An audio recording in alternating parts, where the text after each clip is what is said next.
She'd been invisible for 3 weeks, a janitor nobody looked at twice. Then a captain dared her, as a joke, to start a $19 million fighter jet.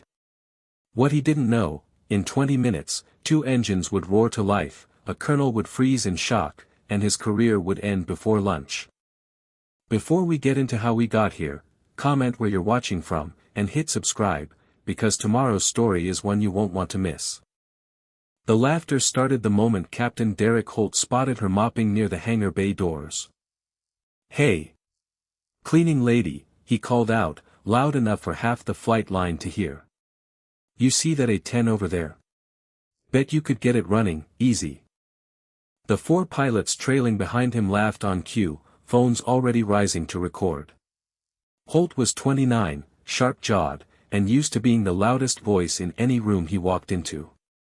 3 tours as a flight lead had convinced him he had nothing left to learn from anyone who didn't wear wings on their chest. The woman he was pointing at didn't look up right away. She finished wringing out her mop, set it against the cart, and only then turned toward him. Late 40s, gray coveralls, silver threading through dark hair pulled into a tight bun. Her eyes were pale gray and completely calm. "Yes, sir," she said. "I could." That got a bigger laugh than the joke itself. "Oh, she's got jokes," said Lieutenant Foster, grinning as he lifted his phone higher. "This is going to be good." Her name, according to the laminated badge clipped to her coveralls, was Ruth Calloway. She'd been on base 3 weeks, part of a rotating civilian custodial contract that kept the hangars and offices clean. Nobody knew much else about her. Nobody had asked. "Go on, then," Holt said, waving toward the A-10 Thunderbolt II parked in the maintenance bay, its twin G engines silent, its GAU-8 cannon jutting from the nose like a sleeping predator. "Show us." A maintenance sergeant nearby, Staff Sergeant Priya Nair, headset around her neck, clipboard in hand, looked up sharply. "Captain, that aircraft's mid-inspection. It's not a toy." "Relax, Nair," Holt said without looking at her. "Nothing's going to happen. She's going to flip a couple switches, nothing will light up, and we'll all have a good laugh. No harm done." Ruth set down her cleaning cart with quiet precision and walked toward the aircraft. She didn't hurry. She didn't hesitate either. Her worn sneakers made no sound against the polished concrete. "This should be good," Lieutenant Reyes muttered, recording. "She's probably going to ask which end is the front."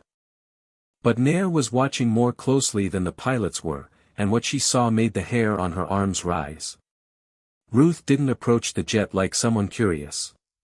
She approached it like someone conducting an inspection, eyes moving along the fuselage, pausing at the landing gear, checking the intakes with the same unhurried thoroughness Nair had seen from senior crew chiefs with 20 years in the job.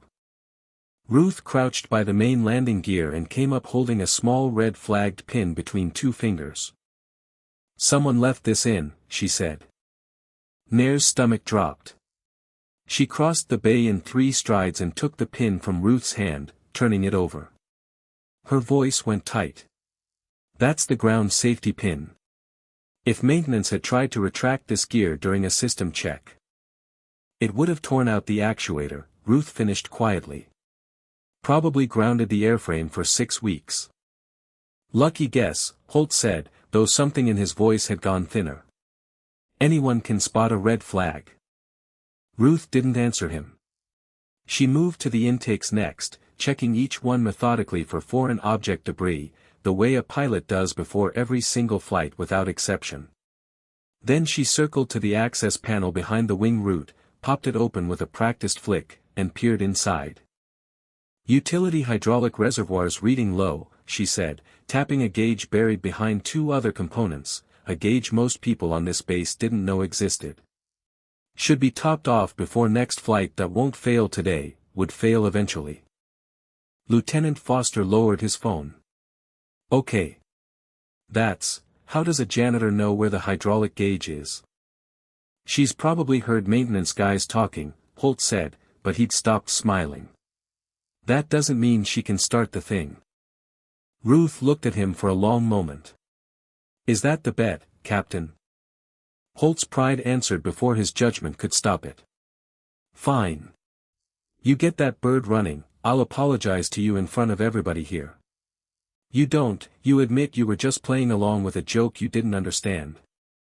Hold on, Nair said. Nobody is authorizing an engine start without. She's not going to get it running, Sergeant, Holt said. This is harmless. Watch. Ruth was already climbing the boarding ladder.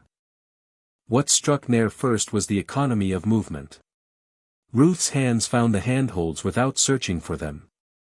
Her boots, she'd changed from sneakers to a pair of flight boots Nair hadn't even noticed her carrying, landed on the designated step points without a downward glance. This wasn't someone imitating what she'd seen on television.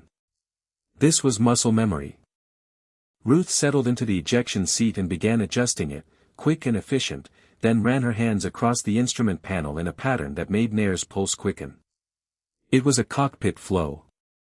An actual, memorized pre-start flow, executed left to right exactly the way the flight manual laid it out. She's not just flipping switches, Nair said quietly, almost to herself. She's running a checklist. From memory. Holt heard her, and something flickered across his face, the first real doubt he'd let himself feel. Ma'am, Nair called up to the cockpit, professional instinct overriding everything else. That aircraft's got a full fuel load and training rounds in the drum. If something's wrong. Understood, Sergeant, Ruth said, not looking up. Emergency procedures reviewed.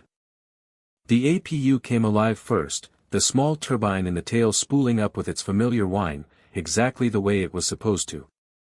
APU online, Ruth reported. Generators stable. Foster stared. I've flown this jet for 2 years. I don't start it that clean without a checklist card in my hand. 30 seconds later, precisely 30, Nair noted, exactly per the manual's electrical load spacing requirement, the port engine start sequence began. The whine of the starter motor climbed, fuel introduced at exactly the right RPM, and with a deep, resonant cough that shook the hangar, the first TF-34 lit off clean. Exhaust gas temperature climbed and held within limits. Oil pressure built to spec. Holt's mouth had gone dry. This isn't, she can't actually. 30 seconds after that, the starboard engine followed, just as clean, just as precise. The sound filled the hangar, 2 military turbofans at idle, a low continuous roar that vibrated through the concrete floor and up through the soles of everyone's boots. Personnel from adjoining bays began drifting toward the noise, drawn by the impossible sight of the base's cleaning contractor sitting in the cockpit of a fully lit A-10. Sergeant Nair, came a sharp voice from behind them. Colonel Adele Marsh, the wing commander, had arrived at a fast walk, drawn by the sound of engines that weren't supposed to be running. She was in her early 50s, steel-gray hair cropped short, a reputation across the base for zero tolerance toward nonsense. Somebody want to explain why there are engines turning in my hangar without a work order? Ma'am, Holt started, it was just, a joke that got a little out of hand. Marsh's eyes moved past him to the cockpit, to the woman inside it running through post-start checks with textbook precision, flight controls sweeping through full deflection, hydraulic pressures cross-checked, radios keyed for a status report she had no clearance to give. And then Marsh went still. That's not possible, she said, quietly enough that only Nair, standing close, heard it. Ma'am. I know that posture. Marsh's voice had lost its edge, replaced by something closer to disbelief. I know that woman. The engines began winding down, exactly on schedule, exhaust temperatures falling to shutdown limits with the same unhurried precision that had characterized every action Ruth had taken since she'd set down her mop. When the hangar finally went quiet, the silence felt heavier than the roar had. Ruth climbed down the ladder, secured her flight boots into a small bag she pulled from inside the cockpit, a bag that had clearly been waiting there before any of this started, and walked toward the small crowd that had gathered. Colonel Marsh met her halfway. Major Calloway, Marsh said. It's been a long time. The hangar went dead silent. Holt's stomach turned to ice. "Colonel, Ruth," Major Calloway replied, coming to attention with the kind of crisp, automatic precision that no civilian ever quite manages. "I was hoping to keep this quiet a while longer." Marsh looked at her with something between disbelief and respect.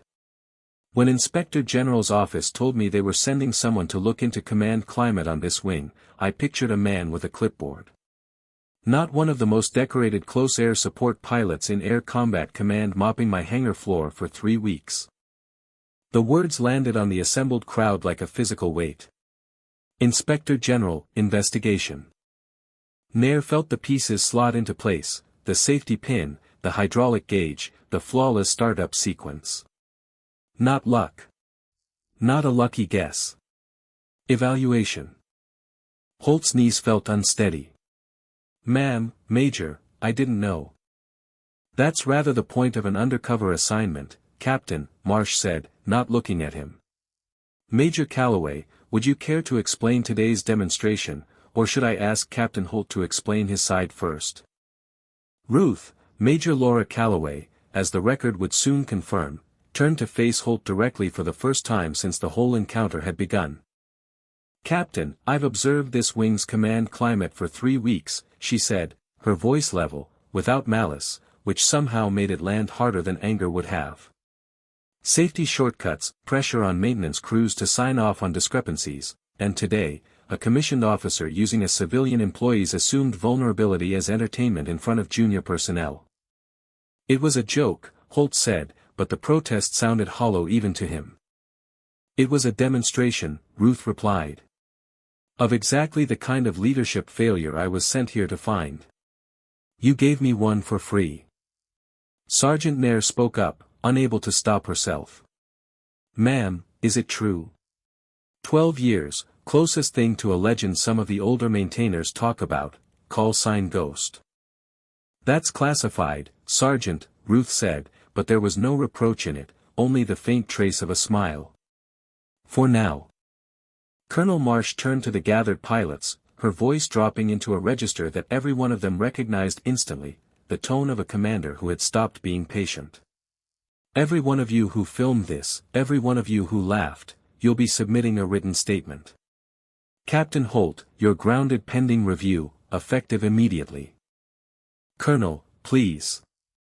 You publicly humiliated someone you believed to be a defenseless civilian for your own entertainment, in front of subordinates who then joined in," Marsh said. "The fact that she turned out to be a major with 800 combat hours doesn't change what you did. It only proves you'd have done it to anyone you thought couldn't fight back.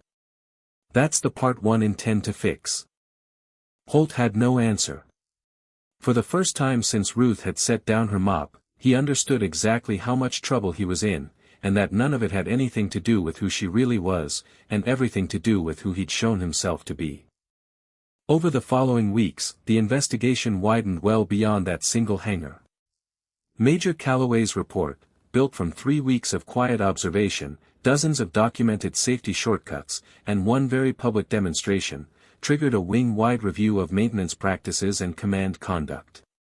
2 other officers were reprimanded. A backlog of overlooked safety discrepancies was finally addressed. Junior enlisted personnel who had been too afraid to report problems suddenly found channels that actually protected them. Sergeant Nair, whose quiet competence had been one of the few bright spots in Calloway's report, was recommended for advanced technical training. She would later say that watching Major Calloway climb into that cockpit had taught her more about professionalism in 20 minutes than 2 years of annual briefings had. Captain Holt was formally relieved of flight status and reassigned pending further review. In his exit interview, when asked what he'd learned, he said only, that respect isn't supposed to depend on who might be watching, or who might turn out to be someone important. It's supposed to be automatic. I made it conditional, and I got caught. Major Laura Calloway's assignment on that base ended not long after, but not because her work was finished. Command climate reviews were being requested at 3 more installations, and word of what had happened in that hangar had reached people well above the wing level.